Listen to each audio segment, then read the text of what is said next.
Pour sa 17e édition, le festival Jazz & Co a mêlé formation et scène. À Tinga, c'est à Dalaba, jeunes et artistes confirmés ont échangé autour de la pratique musicale, tandis que des groupes venus de Belgique, de France et de Conakry ont offert des prestations de haut niveau. Placée sous le thème « Le jazz, la femme et la jeunesse », cette édition a célébré le brassage culturel. Compte rendu Aïssata Keita. À l'occasion de la 17e édition du Festival de Jazz & Co, une formation a été organisée à l'intention des jeunes afin de leur permettre de devenir financièrement autonomes et de se lancer dans la réalisation de leurs propres projets. Cet espace de rencontre et d'échange d'expériences entre artistes et amateurs de bonne musique a permis à chacun de mieux comprendre le bien fondé de cette organisation consacrée au jazz à Dalaba. Je pense que c'est un temple du savoir. Et l'opportunité pour ces lycéens qui sont là, c'est de s'approprier le nom de ce grand homme que fut Béanzan. Donc je pense que quand on part sur cette histoire de cette grande Afrique, on n'a pas le droit d'échouer.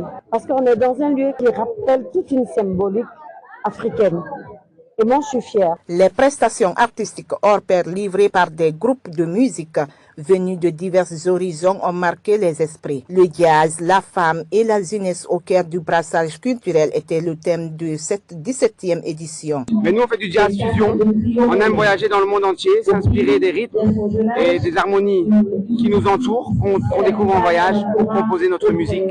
On est un groupe de 5 personnes, on est basé en Belgique. Malheureusement, pour les tickets d'avion, c'était assez compliqué, donc on a fait la fusion avec le groupe Afro Jazz du doyen MC Camara. On a fait une belle rencontre, vraiment. Il a joué avec Myriam Makeba en plus, donc quel honneur de pouvoir jouer avec lui ce soir. On a rencontré deux musiciens formidables aussi, Danli et Mambi, au piano et à la guitare basse. Et on est très honorés d'être là ce soir.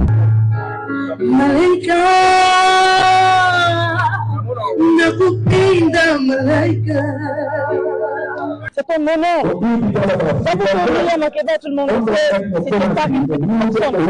Elle ne vit plus, mais elle continue de vivre à travers ses œuvres. Comme Myriam Makeba, c'est la maman Africa.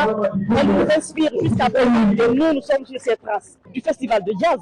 Ils ont décidé de rendre hommage à Souri Kanga, et à Myriam Makeba. Donc, je crois que c'est les chansons que j'interprète souvent. Donc aujourd'hui, c'est vraiment un honneur pour moi de rechanter devant le public de la bas. L'instrument que je joue, la salle que j'oublie, la kora, je suis né dans la kora. Mon père, ma mère, eux jouaient la kora. Et le deuxième instrument s'appelle Kamenengoni. Pourquoi j'ai appris à jouer cet instrument? C'est parce que cet instrument était utilisé entre la Guinée et le Mali et Burkina. L'instrument là a disparu ici. Maintenant, on entend cet instrument que Mali et Burkina. Donc moi j'ai appris à jouer cet instrument pour réintroduire avec la nouvelle génération, comme ça a été fait avec la kora. La kora, mon génération, j'étais le premier à le faire. Et je remercie monsieur le président Ahmed Sékou Touré qui m'a pris à Kindia, qui m'a mené à Conakry et il m'a introduit dans le théâtre national d'enfants qu'on appelait avant Troupe André Touré.